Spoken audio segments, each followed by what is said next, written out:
आज हम solution start करेंगे। सॉल्यूशन क्या होता है?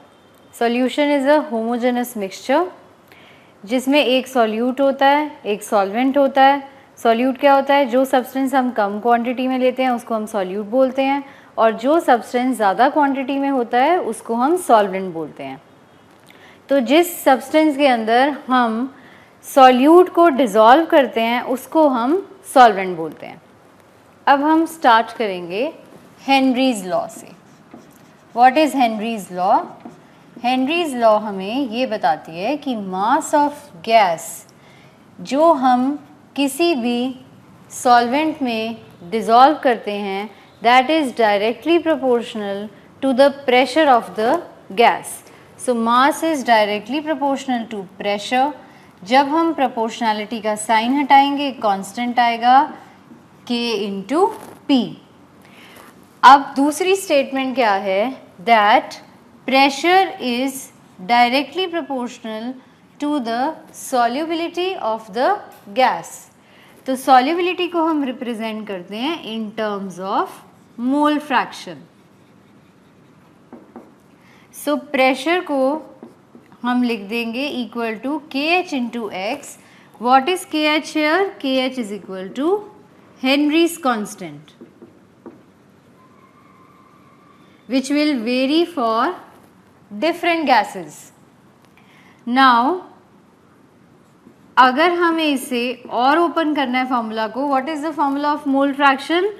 Number of moles upon the total number of moles. हम मान लीजिए हमने गैस ली A, हमारा कॉम्पोनेंट्स हो गए Na upon Na plus NB। तो ये हमारा मोल फ्रैक्शन का फॉर्मूला आ गया। अब हम इससे रिलेटेड एक क्वेश्चन करेंगे जिससे कि आपको क्लियर हो जाएगा कि how to apply this formula. Now look at this question which is based on Henry's law. Millimoles of nitrogen gas that will dissolve in 1 liter of water at 298 Kelvin when it is bubbled through water and has a partial pressure of 0.96 bar and Henry's constant is given in kilobar. तो हम क्या करेंगे? We will apply the formula P is equal to KH into X. अब हमें जब values को substitute करना है हमें ध्यान रखना है कि जो भी वैल्यूज़ हमें सब्सटीट्यूट करनी है उनका यूनिट सेम होना चाहिए। प्रेशर अगर आपका बार में है, हेनरीज कांस्टेंट किलो बार में है, तो हम किलो बार को भी बार में कन्वर्ट कर देंगे into number of moles of nitrogen upon number of moles of nitrogen plus number of moles of water. अब हम क्या करेंगे? Now we will substitute the pressure 0.96 equal to 76.8 into 10 raised to the power 3. We have to find out the number of moles of nitrogen. For dilute solution हम क्या लेते हैं? For dilute solution हम ले लेते हैं इसको number of moles of nitrogen upon number of moles of water. अब हम इसको सॉल्व करेंगे। Number of moles of nitrogen we have to find out and water को हमें 1 लीटर वाटर गिवन है। वाटर की density 1 gram per centimetre cube होती है। तो हम क्या करेंगे? We will take 1000, 1 litre means 1000 gram of water divided by, how will we find out the number of moles of water? Divided by 18। And when we substitute the formula, ये जब हम सारी वैल्यूज़ को सब्सटीट्यूट कर देंगे formula के अंदर, answer will B 0.69 after the substitution. Now, what is Raoult's law for volatile liquids? What does Raoult's law for volatile liquids say? Volatile liquid मतलब दोनों का अपना वेपर प्रेशर है। So, PA अगर हमारे पास एक कंपोनेंट है that is equal to P naught A into XA. What is P naught A? P naught A is the vapor pressure of pure solvent and XA is the mole fraction of A. ऐसे ही PB is equal to P naught B into XB. तो हमारा total pressure कितना हो जाएगा? Total pressure will be, it will be equal to PA plus PB. And suppose we have to find out the mole fraction of A in vapor phase. So what will be our formula? Our formula will be YA is equal to PA upon capital P and YB will be 1 minus YA. और ये XA और XB क्या है? XA and XB is equal to mole fraction in aqueous phase. तो अगर हमें formula निकालना है तो हम फॉर्मूला कैसे निकालेंगे? P is equal to P naught A x A plus P naught B x B. हम एक्स बी को 1 माइनस एक्स ए भी लिख सकते हैं. We will substitute it here in x B. तो हमें क्या मिलेगा? Capital P is equal to P naught A x A plus P naught B minus P naught B x A. तो अब हम एक्स ए को कॉमन ले लेंगे. So what we will get? X A को कॉमन लेने के बाद we will get P naught A minus P naught B plus P naught B. तो ये फॉर्मूला हम कब यूज़ करेंगे? ये फॉर्मूला हम तब यूज़ करेंगे जब हमें मोल फ्रैक्शन कैलकुलेट करना है और हमें पी नॉट ए, पी नॉट बी और टोटल प्रेशर गिवन है, या इसमें से कोई भी एक वैल्यू मिसिंग है तो हम दूसरी वैल्यूज़ को सब्सटीट्यूट करके उसको फाइंड आउट कर सकते हैं. ऐसे ही जैसे एक्स बी को मैंने सब्सटीट्यूट किया था 1 माइनस एक्स ए, मैं एक्स ए को भी सब्सटीट्यूट कर सकती हूँ 1 minus X B and I can find out the formula in terms of X B. X B के टर्म्स में my formula will become P naught B minus P naught A plus P naught. So this is the formula which I will get in terms of XB, and this also I can use in the numericals. Now let us look at the question which is based on Raoult's law for volatile liquids. आपको कैसे पता लगेगा कि आपको यही formulas apply करने हैं for volatile liquid? Now let us look at the question. Question number 2. If two substances A and B have P naught A is to P naught B 1 is to 2 and have mole fraction in the solution 1 is to 2, then mole fraction of A in vapor phase is. Now we will apply the formula P naught A, let it be P, P naught B, let it be 2P, XA, let it be X, XB, let it be 2X. Now you apply the formula. You have to find out capital P. पहले तो आपको PA भी चाहिए. So PA I told you the formula. It is P naught A into XA. P naught A is P, XA is X. ये आपकी PA की value आ गई. अब क्योंकि आपको कैपिटल P भी चाहिए तो कैपिटल P के लिए आपको PB भी निकालना पड़ेगा. So PB will be P naught B into XB. P naught B is 2P. And XB is 2X. So it will become 4PX. अब आपको बताया था टोटल प्रेशर क्या होता है? PA plus PB that is 5PX. अभी आपको formula बताया था कि वेपर फेज में the mole fraction of A is PA upon capital P. आपका PA कितना है? PX. आपका कैपिटल P कितना है? It is 5PX. तो आपका फॉर्म क्या आ गया? It is 1/5 and 1/5 is equal to 0.2. Answer would be D.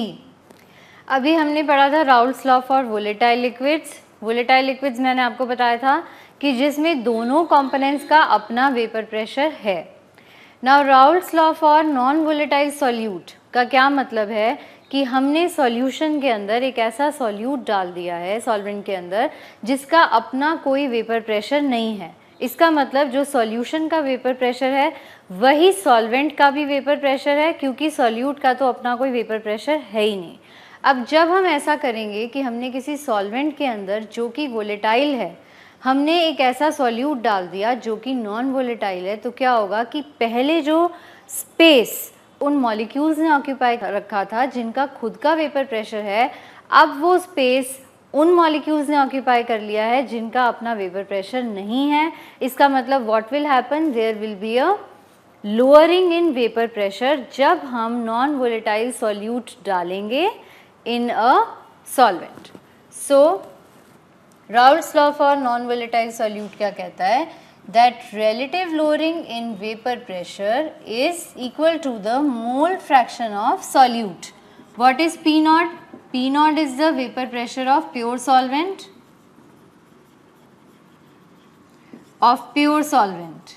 What is PS? PS is the vapor pressure of solution.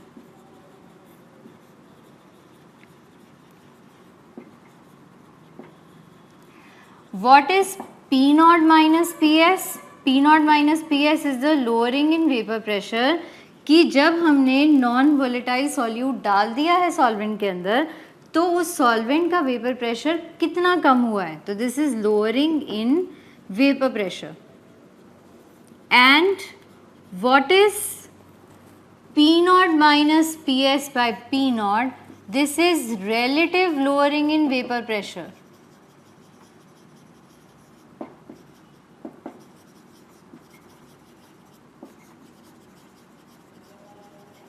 And what is this XB?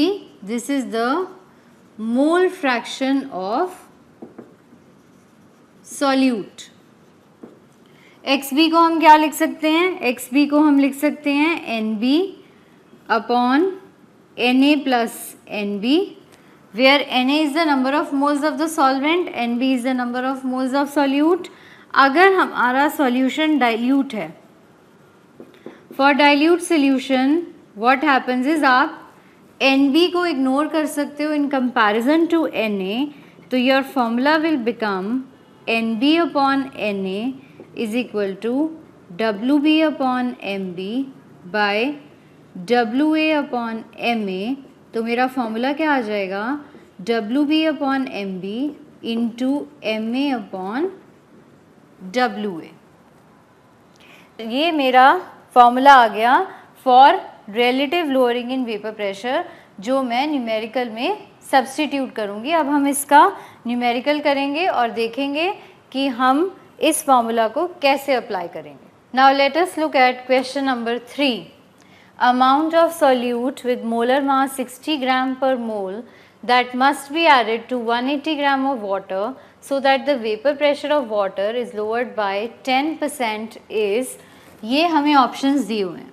अब हम क्या करेंगे, we will apply this formula. अब हमें P not की value को हम 100 मान लेते हैं कि इट इज़ 100।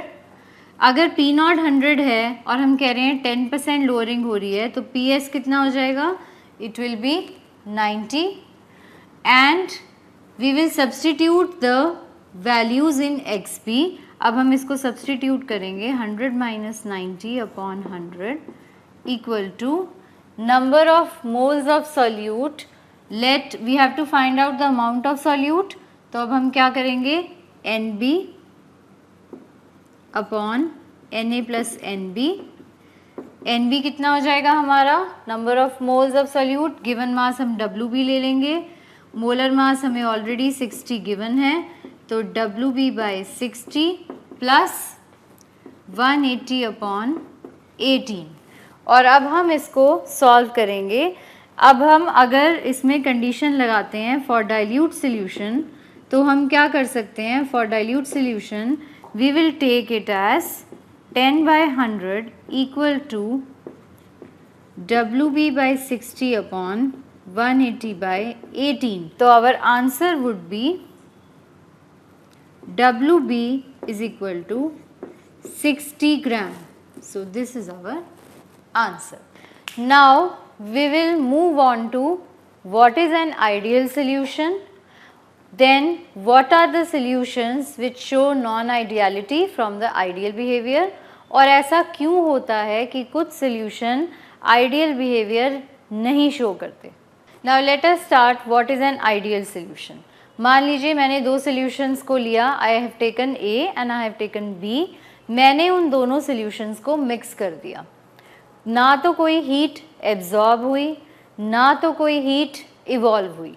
इसका मतलब क्या है कि first point delta H mixing equal to 0।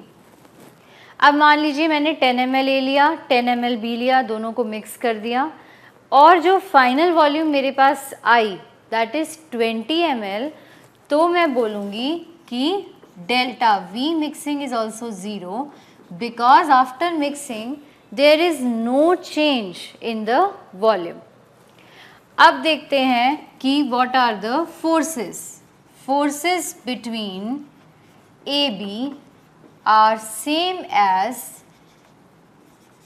AA and BB। इनकी फोर्सेस भी सेम है, कोई चेंज नहीं हुआ फोर्स के अंदर। And what is an ideal solution which will obey Raoult's law at all temperatures and concentrations. सब टेम्परेचर्स पे ओबे करेगा, सब कॉन्सेंट्रेशंस पे ओबे करेगा। अगर हमें ग्राफ प्लॉट करना है vapour pressure versus mole fraction का फॉर आइडियल सॉल्यूशन, तो हम कैसे प्लॉट करेंगे? Here we take vapour pressure, here we take mole fraction,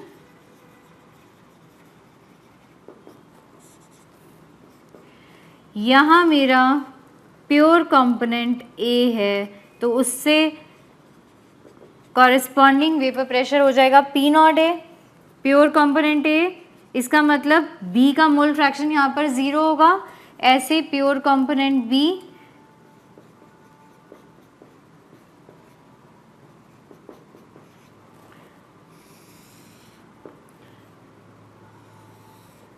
सो यहाँ पे मेरा टोटल प्रेशर हो जाएगा P A plus P B. यहाँ पर P A is equal to P naught A into X A and P B is equal to P naught B into X B. So this is the graph for an ideal solution. अब हम समझेंगे कि what are the non-ideal solutions, that is solutions showing positive and negative deviation from ideal behavior. Now look here, अगर मैंने दो solutions A और B को mix किया, एक टेस्ट ट्यूब में मिक्स किया और उसके बाद मैं देखती हूँ कि वो जो मेरी टेस्ट ट्यूब है वो कूल हो गई है, वो ठंडी हो गई है। इसका मतलब क्या है कि हीट एब्जॉर्ब हो गई है सोल्यूशन में, तो हम बोलेंगे that delta H mixing is positive. अब मान लीजिए जब मैंने ए और बी को मिक्स किया, मैंने 10 ml ए लिया, मैंने 10 ml बी लिया और मैंने दोनों को मिक्स किया और मेरी फाइनल वॉल्यूम 20 नहीं है, my final volume is 20.1 ml। इसका मतलब मेरी वॉल्यूम इंक्रीज हो गई है। तो what does this mean? That delta V mixing equal to positive. मेरी वॉल्यूम इंक्रीज हो गया। मेरी वॉल्यूम क्यों इंक्रीज हो गई है? क्योंकि the forces between A B are weaker than A and B B.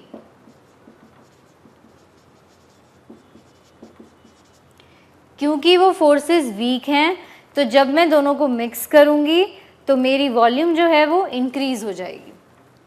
Now how will be the graph for solutions showing positive deviation? Graph कैसा बनेगा? अभी मैंने आइडियल सॉल्यूशन का ग्राफ आपको बताया था। अब क्या होगा कि it will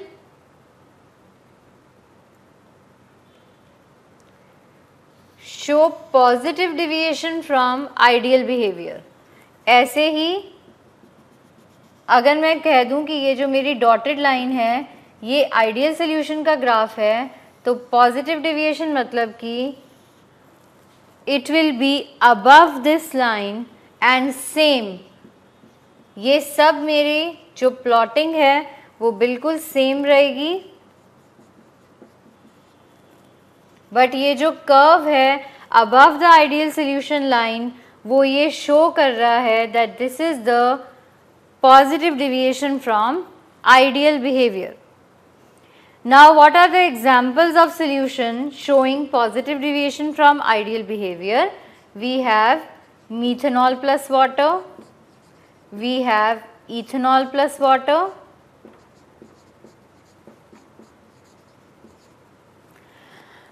now let us understand solutions showing negative deviation from ideal behaviour. अब मान लीजिए मैंने दो सॉल्यूशंस को लिया और उनको मिक्स कर दिया और उसके बाद मैंने देखा कि जो मेरी टेस्ट ट्यूब है वो गर्म हो गई है. गर्म होने का क्या मतलब है कि उसमें से हीट रिलीज़ हो गई है. अगर हीट रिलीज़ हो गई है तो मैं कैसे लिखूँगी? I will write that delta H mixing is negative, क्योंकि मेरी टेस्ट ट्यूब जो है वो गर्म हो गई है. डेल्टा वी मिक्सिंग, अब मैंने क्या किया, मैंने जब इन दोनों सॉल्यूशंस को मिक्स किया तो 10 ml ए 10 ml बी लिया. अब मेरी final volume is not 20 ml but it is 19.9 ml. ऐसा क्यों हुआ? ऐसा इसलिए हुआ क्योंकि forces between A B are stronger than A and B B. अब वो स्ट्रॉन्ग फोर्सेस थी तो मॉलिक्यूल्स जो हैं वो टाइटली पैक हो गए और वॉल्यूम जो है वो पहले से कम हो गई. अब हम ग्राफ समझेंगे. अगेन आपको समझ आ गया होगा कि अगर सॉल्यूशन यहाँ पॉजिटिव डिविएशन शो कर रहा था तो उसका कर्व आइडियल लाइन के ऊपर था. तो अगर वो नेगेटिव डिविएशन शो करेगा उसका मतलब क्या है कि वो आइडियल लाइन से नीचे आ जाएगा. तो let us draw the graph now. It will be like this. Below the line for ideal solution showing negative deviation from ideal behaviour like this. Plotting हमारी बिल्कुल सेम रहेगी पहले की तरह.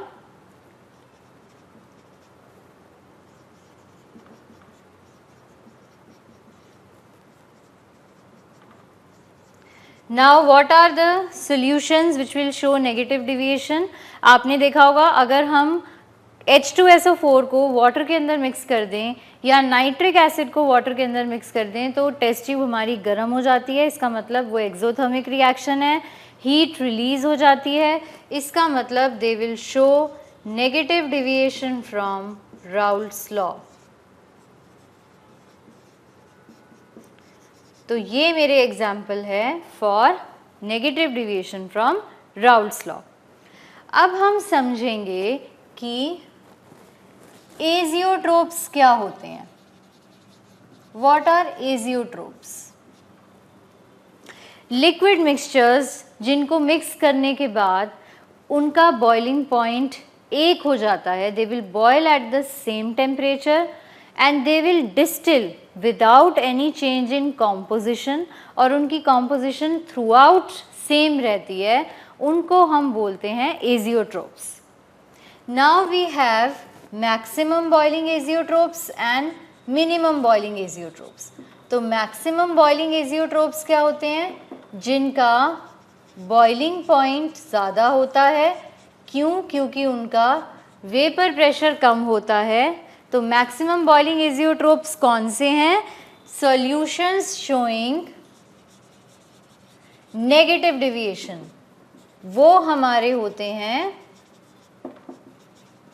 Maximum boiling azeotrope. और मिनिमम बॉइलिंग एजियोट्रोप कौन से होते हैं? जिनका बॉइलिंग पॉइंट कम हो जाता है. इस क्यों कम हो जाता है? क्योंकि उनका वेपर प्रेशर ज़्यादा होता है. तो that means minimum boiling azeotrope कौन से हैं? Solutions showing positive deviation. Solutions showing positive deviation are minimum boiling azeotrophs. Now we will move on to the colligative properties. We will understand what are colligative properties and what are the different colligative properties which we will study now. Now what are colligative properties? जो properties number of particles of solute पर depend करती हैं उनको हम colligative properties बोलते हैं। They do not depend upon the nature of the solute but they depend upon the number of particles of solute. तो हमारी पहली कॉलिगेटिव प्रॉपर्टी जो हम ऑलरेडी पढ़ चुके हैं that is relative lowering in vapour pressure. अब हमने ऐसा क्यों बोला कि relative lowering in vapour pressure is a colligative property because it is equal to the mole fraction of solute, that means it is equal to the number of moles of solute। अब क्योंकि वो number of moles of solute पर depend कर रही है इसीलिए हम कह रहे हैं that it is a colligative property। अब मेरी second colligative property क्या है? Second colligative property is elevation in boiling point। Now let us understand कि elevation in boiling point क्या है। boiling point क्यों elevate हो जाता है? क्योंकि उसका वेपर प्रेशर जो है वो लो हो जाता है इसीलिए उसका boiling point elevate हो जाता है। boiling point क्या है? boiling point is that particular temperature at which vapor pressure becomes equal to the external pressure। अब हमने एक लिया solvent, pure solvent और एक हमने लिया solution। अब ये मेरा point है जहाँ पर vapor pressure of solvent becomes equal to the external pressure। तो इस point को मैं क्या बोलूँगी? इस point को मैं बोलूँगी boiling point of pure solvent that is TB naught। और इस पॉइंट को जहाँ पर सॉल्यूशन का vapour pressure becomes equal to the external pressure इसको मैं बोलूँगी TB। तो अब डेल्टा TB क्या है? Delta TB is TB minus TB not. What is delta TB? Delta TB is the elevation in boiling point. What is TB? TB is the boiling point of solution. And what is TB naught? TB naught is the boiling point of solvent। अब elevation in boiling point colligative property कैसे है? Delta TB is directly proportional to molality. Molality क्या होती है? Molality का formula लिखते हैं अब हम। जब हम प्रोपोर्शनैलिटी साइन हटाते हैं तो एक कांस्टेंट आएगा KB। KB is equal to ebullioscopic और molal elevation. It is the molal elevation constant. अब हम KB को कैसे डिफाइन करेंगे, कैसे समझेंगे कि ये KB क्या है? तो KB is the elevation in boiling point of a solution whose molality is 1। अगर मोलैलिटी को हम 1 पुट कर देंगे तो delta TB becomes equal to KB। तो इसका मतलब KB क्या है? It is the elevation in boiling point of a solution जिसकी मोलैलिटी 1 है। तो अब अगर मैं इस फॉर्मूला को ओपन करती हूँ मोलैलिटी के तो मेरे पास क्या आता है? WB upon MB into 1000 upon WA। Now let us understand what is WB. WB is mass of solute जो आपको given mass दिया हुआ है। Given mass of solute, what is WA? It is the given mass of solvent। What is MB? MB is the molar mass of solute। तो ये जो हमारा formula है ये हम न्यूमेरिकल्स के अंदर यूज़ करेंगे। Now let us look at the questions based on elevation in boiling point. An aqueous solution of glucose boils at 100.01 degrees Celsius. Molar elevation constant of water is 0.5 Kelvin kg mole inverse. Kelvin kg mole inverse क्या है? It is the SI unit of elevation in boiling point. And number ये हमारे ebullioscopic constant का SI unit है. Number of glucose molecules in the solution containing 100 gram of water is. अब हम formula लगाएंगे delta T B is equal to K B into molality. Delta T B का formula क्या होता है? It is T B minus T B naught. T B हमें दिया हुआ है 100.01 degree Celsius. T B naught हमें पता है it is 100 degree Celsius, that is the boiling point of water, that is equal to 0.5 into molality. अब हम यहाँ से ये हमारे पास आ गया 0.01 is equal to 0.5 into molality, it will come out to be 0.02. इसका क्या मतलब है कि 1000 ग्राम वाटर में कितने मोल्स हैं? 0.02 मोल्स हैं ग्लूकोज के. तो 100 ग्राम वाटर में कितने मोल्स होंगे? 0.02 upon 1000 into 100, which comes out to be 0.002 moles. एक मोल में कितने मॉलिक्यूल्स होते हैं? आपने मोल कॉन्सेप्ट में पढ़ा है एवोगैड्रोस नंबर ऑफ मॉलिक्यूल्स. तो 0.002 मोल्स में कितने मॉलिक्यूल्स होंगे? 6.02 into 10 raised to the power 23 multiplied by 0.002. Answer will come out to be D. जब आप इसको कैलकुलेट करोगे आपका आंसर आ जाएगा D. Now let us move on to the next question based on elevation in boiling point. An aqueous solution containing 1 gram of urea boils at 100.25 degrees Celsius. The aqueous solution containing 3 gram of glucose in the same volume will boil at. अब आपको सबसे पहले हम क्या करेंगे? Let us calculate the number of moles of urea. Urea के कितने moles आ गए? 1/60. अब let us calculate the number of moles of glucose. कितने आ गए? 3/180 given mass by molar mass of glucose. Again it is 1/60. अब आप देख रहे हो that number of moles of glucose is equal to the number of moles of urea. और आपको अभी बताया था कि कॉलिगेटिव प्रॉपर्टी क्या होती है, जो सिर्फ नंबर ऑफ पार्टिकल्स पर डिपेंड करती है. अब क्योंकि दोनों के नंबर ऑफ पार्टिकल्स इक्वल हैं, इसका मतलब क्या हुआ कि दोनों की कॉलिगेटिव प्रॉपर्टी सेम होगी.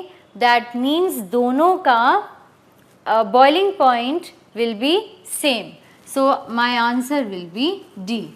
दे both will boil at the same temperature. Now let us understand the relationship between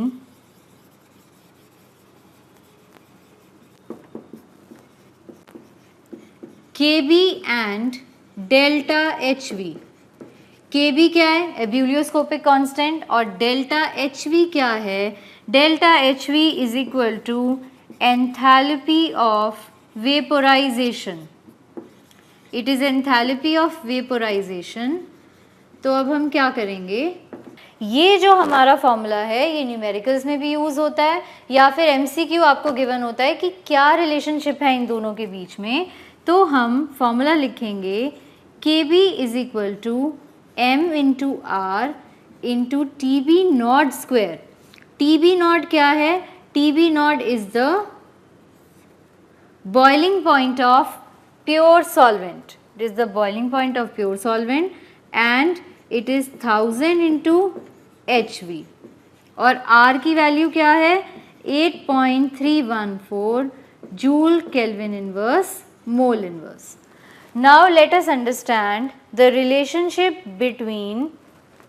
latent heat of vaporization and kb and lv क्या है? lv is latent heat of vaporization